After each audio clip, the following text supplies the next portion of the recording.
Pan-Islamisme merupakan sebuah ideologi politik yang mengajarkan bahwa umat Islam di seluruh dunia harus bersatu untuk dapat terbebas dari kolonialisme dan imperialisme bangsa Barat. Konsep dasar Pan-Islamisme dicetuskan oleh Jamaluddin al-Faghani pada akhir abad ke-19 Masehi.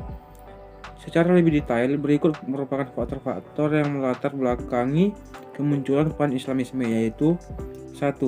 Adanya ekspansi militer, ekonomi, dan kebudayaan bangsa-bangsa Barat di negara Islam Timur Tengah. 2. Adanya perpecahan dari umat Islam yang disebabkan oleh konflik antar golongan. 3.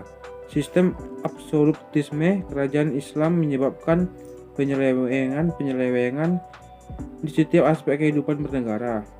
4. Perkembangan intelektual umat Islam yang lambat karena cenderung tertutup terhadap perkembangan zaman. Sejarah Pan-Islamisme. Paham Pan-Islamisme mulai diperjuangkan oleh Wahabiyah di Arab dan berpengaruh ke dunia Islam hingga Indonesia. Gerakan ini berusaha untuk membangkitkan Islam dari kebekuan dan memperbaiki dekadasi moral. Kebangkitan itu kemudian berubah menjadi gerakan anti Barat ketika wilayah Barat mulai merebut wilayah-wilayah Islam.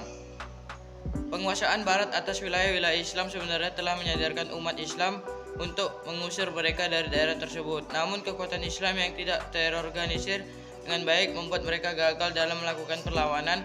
Meski demikian, tidak menutup kemungkinan ada beberapa perlawanan Islam terhadap penjajah Barat yang membuahkan hasil. Misalnya yang terjadi di Afrika Utara melalui gerakan Tarekat Sanusia yang dipimpin oleh Syed Muhammad bin Sunasi. Pengaruh Barat terhadap Islam makin besar terutama pada abad ke-19. Misalnya sejak tahun 1858 Sultan Mughal disingkirkan dan sebagian besar negeri-negeri Muslim dikuasai oleh Barat. Hal tersebut mendorong para pemimpin dan pembaharu dalam Islam berpikir bahwa Islam harus bangkit dengan adanya solidaritas umat. Salah satu perkembangannya adalah terjadi tokoh-tokoh, utamanya adalah Sultan Abdul Hamid II. Sekian dan terima kasih. Ciri Pan-Islamisme. Adapun ciri-ciri paham Pan-Islamisme diantaranya: yang pertama, paham politik yang lahir pada saat terjadinya Perang Dunia Kedua April 1939. Yang kedua, paham yang mengikuti paham yang tertulis dalam Al-A'mal, Al-Kamilah, dan Jamal al-Diakhani. 3. Gerakan yang memperjuangkan dan menyatukan umat Islam Muslim di bawah satu negara Islam yang disebut kekhalifahan. Kongres Pan-Islamisme. Kongres Pan-Islamisme pertama kali berlangsung pada Mei 1929 yang dihadiri 12 negara. Terbentuknya Liga Negara Dunia Islam, Muslim World League, atau Rabitlah Al-A'lam Al-Islami yang didukung 43 negara pada 1962, merupakan bukti konkret aktualisasi Pan-Islamisme. Tujuan yang ingin dicapai Pan-Islamisme yakni 1. Menghapuskan penjajahan bangsa Barat terhadap umat Islam. 2. Menghilangkan sifat kesukuan dan golongan untuk mempersatukan umat Islam. 3. Membangkitkan solidaritas antar umat Islam yang bernasib sengsara karena dominasi bangsa Barat. 4. Membangun sebuah sistem pemerintahan khilafah untuk memajukan peradaban Islam. Tokoh yang sangat mempengaruhi dalam Pan-Islamisme.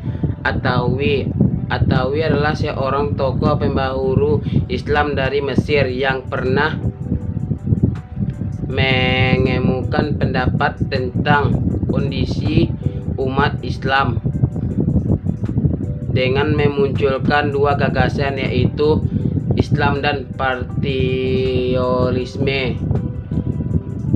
2. Sultan Abdul Hamid. Sultan Abdul Hamid menegaskan keberpihaknya kepada Pan-Islamisme dilihat dari buku catatan harinya dengan menuliskan. 3. Jamaluddin At-Tahawi.